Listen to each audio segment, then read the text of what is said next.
The Gambler. Chapter 12. The grandmother was in an impatient, irritable frame of mind. Without doubt, the roulette had turned her head, for she appeared to be indifferent to everything else, and, in general, seemed much distraught. For instance, she asked me no questions about objects en route, except that, when a sumptuous barouche passed us and raised a cloud of dust, she lifted her hand for a moment and inquired, "What was that?" Yet even then she did not appear to hear my reply, although at times her abstraction was inter. Again, when I pointed out to her the Baron and Baroness Bermergelm walking to the casino, she merely looked at them in an absent-minded sort of way, and said with complete indifference, "Ah!" Then, turning sharply to Potapitch and Martha, who were walking behind us, she rapped out, "Why have you attached yourselves to the party? We are not going to take you with us every time. Go home at once." Then, when the servants had pulled hasty bows and departed, she added to me, "You are all the escort I need." At the casino, the grandmother seemed to be expected, for no time was lost in procuring her former place beside the croupier. It is my opinion that though croupiers seem such ordinary, humdrum officials, men who care nothing whether the bank wins or loses, they are, in reality, anything but indifferent to the bank's losing, and are given instructions to attract players, and to keep a watch over the bank's interests. As also, at all events, the croupiers of Roulettenberg seemed to look upon the grandmother as their lawful prey, whereafter there befell what our party had foretold. It happened thus. As soon as ever we arrived, the grandmother ordered me to stake 12 10-gulden pieces in succession upon 0. Once, twice, and thrice I did so, yet 0 never turned up. "Stake again," said the old lady with an impatient nudge of my elbow, and I obeyed. "How many times have we lost?" she inquired, actually grinding her teeth in her excitement. "We have lost 144 10-gulden pieces," I replied. "I tell you, madame, that 0 may not turn up until nightfall." "Never mind," she interrupted. "Keep on staking upon 0, and also stake 1,000 gulden upon rouge. Here is a banknote with which to do so." The red turned up, but 0 missed again, and we only got our 1,000 gulden back. "But you see," whispered the old lady. "We have now recovered almost all that we staked. Try 0 again. Let us do so another 10 times, and then leave off." By the 5th round, however, the grandmother was weary of the scheme. "To the devil with that 0, she exclaimed. "Stake 4,000 gulden upon the red." "But, madame, that will be so much to venture," I remonstrated. "Suppose the red should not turn up?" The grandmother almost struck me in her excitement. Her agitation was rapidly making her quarrelsome. Consequently, there was nothing for it but to stake the whole 4,000 gulden as she had directed. The wheel revolved while the grandmother sat as bolt upright, and with as proud and quiet a mien as though she had not the least doubt of winning. 0, cried the croupier. At first the old lady failed to understand the situation, but as soon as she saw the croupier raking in her 4,000 gulden, together with everything else that happened to be lying on the table, and recognized that the 0 which had been so long turning up, and on which we had lost nearly 2. Indeed, some people in our vicinity actually burst out laughing. "To think that that accursed 0 should have turned up now," she sobbed. "The accursed thing. And it is all your fault," she added, rounding upon me in a frenzy. "It was you who persuaded me to cease staking upon it." "But, madame, I only explained the game to you. How am I to answer for every mischance which may occur in it?" "You and your mischances," she whispered threateningly. "Go. Away at once." "Farewell then, madame," and I turned to depart. "No, stay," she put in hastily. "Where are you going to? Why should you leave me? You fool. No. Stay here. It is I who is the fool. Tell me what I ought to do." "I cannot take it upon myself to advise you, for you will only blame me if I do so. Play at your own discretion. Say exactly what you wish staked, and I will stake it." "Very well. Stake another 4,000 gulden upon the red. Take this banknote to do it with. I have still got 20,000 rubles in actual cash. But, I whispered, such a quantity of money. Never mind. I cannot rest until I have won back my losses. Stake. I staked and we lost. Stake again, 8,000 at a stroke. I cannot, madame. The largest stake allowed is 4,000 gulden. Well then, stake 4,000. This time we won, and the grandmother recovered herself a little. You see, she exclaimed as she nudged me. Stake another 4,000. I did so and lost. Again, and yet again we lost. Madame, your 12,000 gulden are now gone, at length I reported. I see they are, she replied with, as it were, the calmness of despair. I see they are, she muttered again as she gazed straight in front of her, like a person lost in thought. Ah well, I do not mean to rest until I have staked another 4,000. But you have no money with which to do it, madame. In this satchel, I can see only a few 5% bonds and some transfers, no actual cash. And in the purse, a mere trifle. But there is a money changer's office here, is there not? They told me I should be able to get any sort of paper security changed. Quite so, to any amount you please. But you will lose on the transaction what would frighten even a Jew. Rubbish. I am determined to retrieve my losses. Take me away and call those fools of bearers. I wheeled the chair out of the throng, and the bearers making their appearance, we left the casino. Hurry, hurry, commanded the grandmother. Show me the nearest way to the money changers. Is it far? A couple of steps, madame. At the turning from the square into the avenue, we came face to face with the whole of our party, the general, de Gruyers, Emil, Blanche and her mother. Only Polina and Mr. Astley were absent. Well, well, well, exclaimed the grandmother. But we have no time to stop. What do you want? I can't talk to you here. I dropped behind a little, and immediately was pounced upon by de Gruyers. She has lost this morning's winnings, I whispered, and also 12,000 gulden of her original money. At the present moment, we are going to get some bonds changed. De Gruyers stamped his foot with vexation, and hastened to communicate the tidings to the general. Meanwhile, we continued to wheel the old lady along. Stop her, whispered the general in consternation. You had better try and stop her yourself, I returned, also in a whisper. My good mother, he said as he approached her, my good mother, pray let. His voice was beginning to tremble and sink. Let us hire a carriage and go for a drive. Near here, there is an enchanting view to be obtained. Oui, we're just coming to invite you to go and see it. Begone with you and your views, said the grandmother angrily as she waved him away. And there are trees there, and we could have tea under them, continued the general, now in utter despair.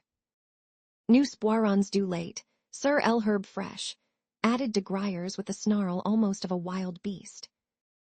Du lait de Elherbe fresh, the idol, the ideal of the Parisian bourgeois, his whole outlook upon la nature et la vérité. Have done with you and your milk, cried the old lady.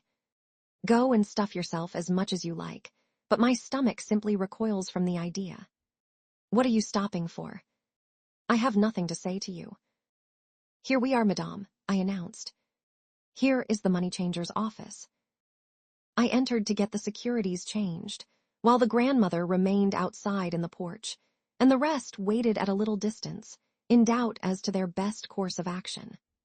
At length, the old lady turned such an angry stare upon them that they departed along the road towards the casino. The process of changing involved complicated calculations, which soon necessitated my return to the grandmother for instructions. The thieves, she exclaimed as she clapped her hands together. Never mind, though. Get the documents cashed. No, send the banker out to me, she added as an afterthought. Would one of the clerks do, madame? Yes, one of the clerks. The thieves. The clerk consented to come out when he perceived that he was being asked for by an old lady who was too infirm to walk.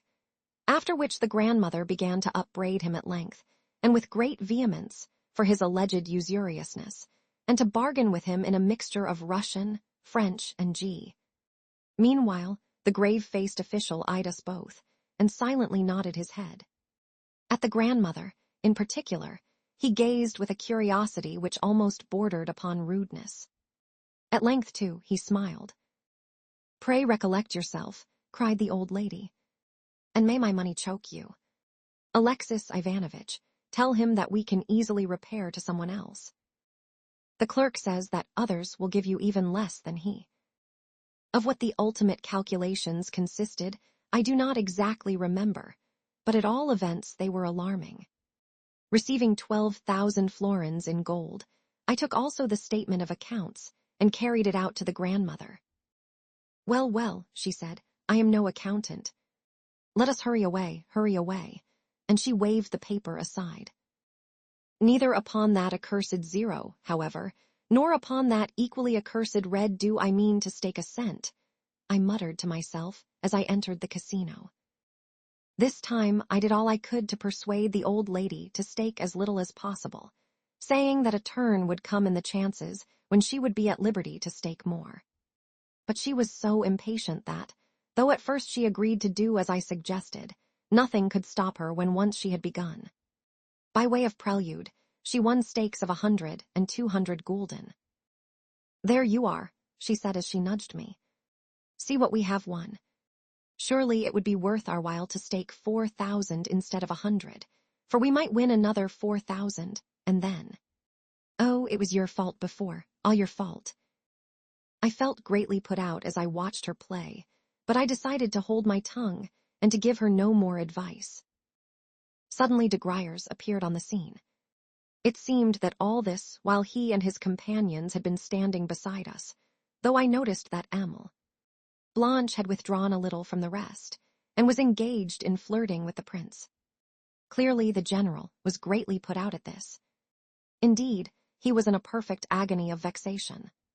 But Emil was careful never to look his way, though he did his best to attract her notice. Poor general! By turns his face blanched and reddened, and he was trembling to such an extent that he could scarcely follow the old lady's play. At length Emil and the prince took their departure, and the general followed them. "Madame, madame," sounded the honeyed accents of de Gruyers as he leant over to whisper in the grandmother's ear. "That stake will never win. No, no, it is impossible," he added in Russian with a writhe. "No, no." "But why not?" asked the grandmother, turning round. "Show me what I ought to do." Instantly de Gruyers burst into a babble of French as he advised, jumped about, declared that such and such chances ought to be waited for, and started to make calculations of figures. All this he addressed to me in my capacity as translator, tapping the table the while with his finger, and pointing hither and thither. At length he seized a pencil, and began to reckon sums on paper until he had exhausted the grandmother's patience. "Away with you," she interrupted. "You talk sheer nonsense, for though you keep on saying, 'Madame, madame,' you haven't the least notion what ought to be done. Away with you, I say." "Mais, madame," cooed de Gruyers, and straightway started afresh with his fussy instructions. "Stake just once, as he advises," the grandmother said to me, "and then we shall see what we shall see." Of course, his stake might win. As a matter of fact, de Gruyers' one object was to distract the old lady from staking large sums. Wherefore, he now suggested to her that she should stake upon certain numbers, singly and in groups. Consequently, in accordance with his instructions, I staked a 10 gulden piece upon several odd numbers in the first 20, and 5 10-gulden pieces upon certain groups of from 12 to 18, and from 18 to 24. The total staked amounted to 160 gulden. The wheel revolved. "Zero," cried the croupier. We had lost it all. "The fool!" cried the old lady as she turned upon de Gruyers. "You infernal Frenchman, to think that you should advise. Away with you." Though you fuss and fuss, you don't even know what you're talking about. Deeply offended, de Gruyers shrugged his shoulders, favored the grandmother with a look of contempt, and departed. For some time past, he had been feeling ashamed of being seen in such company, and this had proved the last straw. An hour later, we had lost everything in hand. "Home!" cried the grandmother. Not until we had turned into the avenue did she utter a word, but from that point onwards, until we arrived at the hotel, she kept venting exclamations of "what a fool I am." What a silly old fool I am, to be sure. Arrived at the hotel, she called for tea, and then gave orders for her luggage to be packed. "We are off again," she announced. "But whither, madame?" inquired Martha. "What business is that of yours? Let the cricket stick to its hearth. To Potapitch, have everything packed, for we are returning to Moscow at once. I have fooled away 15,000 rubles. 2. The Russian form of mind your own business. 15,000 rubles, good mistress. My God!" And Potapitch spat upon his hands, probably to show that he was ready to serve her in any way he could. "Now then, you fool. At once you begin with your weeping and wailing. Be quiet and pack. Also, run downstairs and get my hotel bill." "The next train leaves at 9:30, madame," I interposed, with a view to checking her agitation. "And what is the time now?" 8:30. "How vexing. But never mind. Alexis Ivanovitch, I have not a kopeck left. I have but these 2 banknotes. Please run to the office and get them changed. Otherwise, I shall have nothing to travel with." Departing on her errand, I returned half an hour later to find the whole party gathered in her rooms. It appeared that the news of her impending departure for Moscow had thrown the conspirators into consternation even greater than her losses had done. For, said they, even if her departure should save her fortune, what will become of the general later? And who is to repay de Gruyers? Clearly Emil. Blanche would never consent to wait until the grandmother was dead, but would at once elope with the prince or someone else. So they had all gathered together, endeavoring to calm and dissuade the grandmother. Only Polina was absent. For her part, the grandmother had nothing for the party but abuse. "Away with you, you rascals," she was shouting. "What have my affairs to do with you? Why, in particular, do you," here she indicated de Gruyers, "come sneaking here with your goat's beard? And what do you," here she turned to Emil. "Blanche, one of me. What are you finicking for?" "Deanter," muttered Emil, under her breath, but her eyes were flashing. Then all at once she burst into a laugh and left the room, crying to the general as she did so, "El vivre cent ans." "So you have been counting upon my death, have you?" fumed the old lady. "Away with you. Clear them out of the room, Alexis Ivanovitch. What business is it of theirs? It is not their money that I have been squandering, but my own." The general shrugged his shoulders, bowed, and withdrew, with de Gruyers behind him. "Call Praskovia," commanded the grandmother, and in 5 minutes Martha reappeared with Polina, who had been sitting with the children in her own room, having purposely determined not to leave it that day. Her face looked grave and careworn.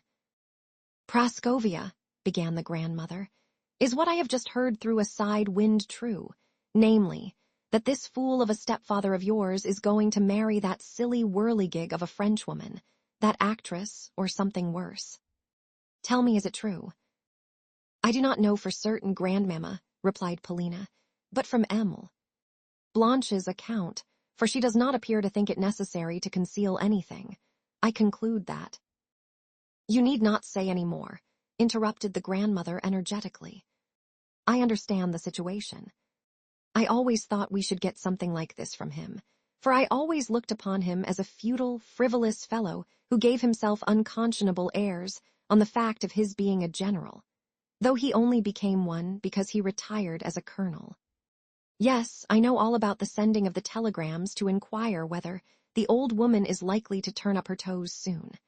Ah, they were looking for the legacies. Without money, that wretched woman, what is her name? Oh, de Cummings would never dream of accepting the general and his false teeth. No, not even for him to be her lackey, since she herself, they say, possesses a pile of money and lends it on interest and makes a good thing out of it. However, it is not you, Praskovia, that I am blaming. It was not you who sent those telegrams. Nor, for that matter, do I wish to recall old scores. True, I know that you are a vixen by nature, that you are a wasp which will sting one if one touches it. Yet, my heart is sore for you, for I loved your mother, Katerina. Now, will you leave everything here and come away with me? Otherwise, I do not know what is to become of you, and it is not right that you should continue living with these people. Nay, she interposed, the moment that Polina attempted to speak, I have not yet finished. I ask of you nothing in return. My house in Moscow is, as you know, large enough for a palace, and you could occupy a whole floor of it if you liked, and keep away from me for weeks together. Will you come with me, or will you not? First of all, let me ask of you, replied Polina, whether you are intending to depart at once. What? You suppose me to be jesting. I have said that I am going, and I am going. Today I have squandered 15,000 rubles at that accursed roulette of yours, and though, 5 years ago, I promised the people of a certain suburb of Moscow to build them a stone church in place of a wooden one, I have been fooling away my money here. However, I am going back now to build my church. But what about the waters, grandmamma? Surely you came here to take the waters. You and your waters. Do not anger me, Praskovia. Surely you are trying to. Say then, will you or will you not come with me? Grandmamma, Polina replied with deep feeling, I am very, very grateful to you for the shelter which you have so kindly offered me. Also, to a certain extent you have guessed my position aright, and I am beholden to you to such an extent that it may be that I will come and live with you, and that very soon. Yet there are important reasons why I cannot make up my mind just yet. If you would let me have, say, a couple of weeks to decide in. You mean that you are not coming? I mean only that I cannot come just yet.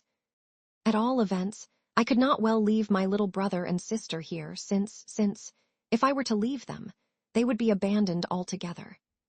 But if, grandmamma, you would take the little ones and myself, then, of course, I could come with you, and would do all I could to serve you. This she said with great earnestness. Only, without the little ones I cannot come. Do not make a fuss. As a matter of fact, Polina never at any time either fussed or wept. The great foster father 3 can find for all his chicks a place. You are not coming without the children. But see here, Praskovia. I wish you well, and nothing but well. Yet I have divined the reason why you will not come. Yes, I know all, Praskovia. That Frenchman will never bring you good of any sort. 3 translated literally, the great poulterer. Polina colored hotly, and even I started. 4, thought I to myself, everyone seems to know about that affair. Or perhaps I am the only one who does not know about it. Now. Do not frown, continued the grandmother. But I do not intend to slur things over. You will take care that no harm befalls you, will you not?